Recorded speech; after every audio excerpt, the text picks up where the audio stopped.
feel about it. So at the time, Raw is being run out of the Performance Center, which is where NXT is still run to this day, right? They call it the NXT Arena or the Capitol Wrestling Center or whatever it is. But that's where that's where they're effectively running Monday Night Raw and SmackDown from, right? And so what ended up happening is there's a little warehouse next to the, I don't know if anyone's ever been to NXT tapings or whatever, but the way it works is there's the Performance Center is right here, and then the road goes like this, and the adjacent building right here was all just warehouse storage stuff. And WWE used to rent some of that, about half of that warehouse, just to store their rings and to store stuff from NXT, things like that. So what they ended up doing, because the pandemic hit, because they were running TV on it, is they started renting the whole area of warehouses, right? Eventually they ended up buying all of that, and now they own it, and now that's the training facility, right? So if you ever see clips from people training in WWE and you see a bunch of rings, it's that warehouse.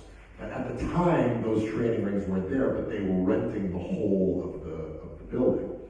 So what it was a warehouse, which you can actually see because they used a lot of this. If you go watch, if any of you saw WWE WrestleMania Backlash, the greatest backlash of all time, whatever it was called, whatever they marketed it as, and it's Randy Orton versus Edge in a I Quit Last Man Standing, I don't remember what it was, but they fought all over the place and into a building and on top of trucks. That's the area where we were renting, right? There were trucks and beams and stuff all over the place. You can go see this as it existed in that real time. So the way the setup is it was like that stuff and those trucks and those warehouses and stuff, but then it turned into like a big room, which turned into a set, which turned into another room, which had an office right next to it.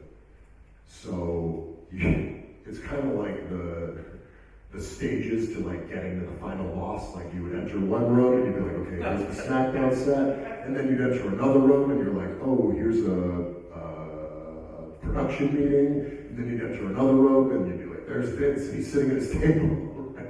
But I don't know this, right? I'm not familiar with any of these buildings, so I'm opening each door and like kind of peeking in. I'm like, oh, and then I go to another door and there's Jim, who's his head of security.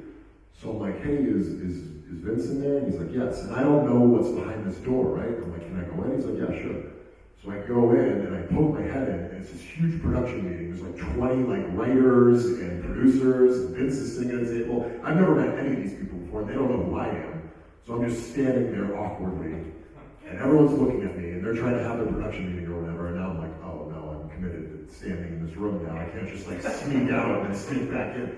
So I'm awkwardly standing there while Jason Jordan's having, and I've never met Jason Jordan at this point either. So he's having a conversation about like his family and his kids, and he's showing pictures, and I'm just standing there like, oh my God, this is awful. So he finally finishes. It was probably like 5 minutes I stood there, but it felt like 5 hours. So I'm standing there. Vince waves me over. Just for context, this is before Retribution started, and this is in that period of time where Cross had killed me off, but I was on Raw, quote unquote called up, but no one had told me anything, so I have no idea. Also, for context's sake, you gotta remember that at this point, all of the NXT people are in the Performance Center every single week for TV as fans, right? So we're there constantly, like banging on the windows and blah, blah, blah, like that's us. They let some fans in, but it's mostly wrestlers, right? We're all wearing the masks and stuff like that. I don't remember if any of you guys are watching Raw at this point, but like if you go back and watch, this is what it is. So like we're there constantly, we're in the thick of things. So the office has access to me. They get, like Gorilla's right around the corner, so they can come talk to me at any point, and nobody has. So I'm like, uh-oh, I'm in trouble. I'm on Raw, but they're not using me, so this is not a good situation, right? So now I can take it upon myself to go talk to Vince, right? Whole situation happens. Jason leaves. Vince waves me over. I'm like, hi, Mr. McMahon. My name is Chris Dijak. My name on NXT is Donovan Dijak. I was told that I was called up. I just wanted to come and speak. I'm paraphrasing. I don't remember what I said. I'm meeting Vince McMahon, so I'm like, but But like, I just wanted to see if there's anything that I can do or any plan that we have so we can figure something out to debut me on Monday Night Raw or whatever. I don't remember exactly what I said. Basically, his response was, have you talked to Bruce Pritchard? And I said, yeah, I had a conversation with Bruce. And then he was like, okay, well, that's all you need to do. And in my mind, I'm like, well, that's not good. Because like, if he has a plan for someone, you're going to know it. And like a lot, like I'm friends with Keith, I'm friends with Matt Riddle, and these guys have been called to Stanford and had like full conversations. And Keith was like SummerSlam, Keith Lee's debuting, and Matt Riddle like showed up, and I think like Kurt Angle was with him, and he was like, he had these big men, right? So there was a plan for them. And like after this one conversation, I was like, there's definitely not a plan for me. So I was like, okay, well, let me figure out how to make a plan for me. I heard through the grapevine that Vince was not happy with that conversation. He felt like I had like, yeah, that I had, you know, I don't know, he didn't like my professionalism, or maybe I should have been wearing a suit or something. Maybe he didn't realize that I was like one of the fans that was like banging on the wall, so I was there like in my tank top and stuff, not in a suit, but you know, Vince is Vince. So yeah, I heard it didn't go well. Retribution happens. I craft the pitch, I film a vignette, I do all this stuff. I go, again, I travel the different levels to get to Vince in his office.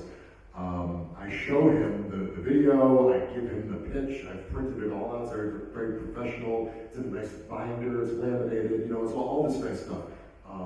I ended up pitching, I was telling Damo this story last night actually, because it pertains to him a little bit. I pitched, my original pitch was myself, Shane Thorne, who's now Shane Haste, and ended up being Slapjack, Dio Madden, who's now Mason Madden, and ended up being Mace, Damo, who was Killian Dane at the time, Nikki Cross, and Tommaso Ciampa. I think that's everyone that I pitched. Yeah, and it ended up being about half of those people. And I showed him the video on my iPad. I showed him this video. It was me in a mask that I already had custom made for myself. I had contacts in, and I cut this promo in like a gravelly voice. And I took the mask off to reveal who I was and what my gripe is with the company. Because the whole thing about Retribution was we hate WWE, we want to destroy it.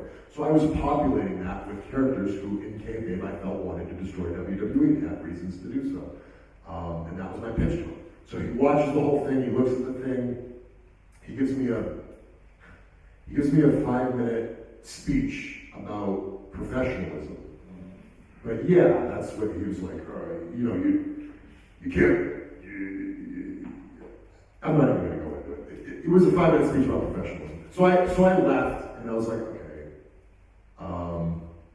I don't think he listened to the pitch I made at all. I think he was just getting off his chest how he felt about that first interaction that we had. So maybe the hatch is buried and maybe we'll figure something out, but I don't think he liked the Retribution thing. 2 weeks later, Brennan is his real name, but Mace, who's not Mace yet, he's Dio Madden at the time. He's brought in to do one of the Retribution vignettes, like one of the things where they trash the performance center.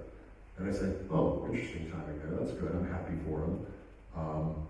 And then the week after that, he's used again. And then the week after that, me and Shane are included. And that's when I start to think, oh, maybe he listened, right? Which is a good positive thing, right? You made a pitch to someone and they actually listened to it. And it's Vince McMahon, he owns and runs the whole company, so anything he said, like if Vince McMahon snaps his fingers and says, that guy's main eventing WrestleMania, you're main eventing WrestleMania, that's the end of it. No one gets to call him on it at this point, right? So that's a guy that I want to be in the good graces of, and I want to have his ear and things like that. So timing-wise, that's how the interactions with Vince went, and seemingly he was, I never got confirmation of this, so I don't know whether he decided it himself or whether I had influence with my pitch, but yeah, ironically, that was the first and last time that anything I pitched to him conceivably happened, because after that, it definitely did not happen. I made a lot of pitches to him after the fact, and none of them happened. So, that's not true. I pitched the character that I ended up being in NXT to him because of a conversation that we had, and it didn't happen on Raw, but it did end up happening on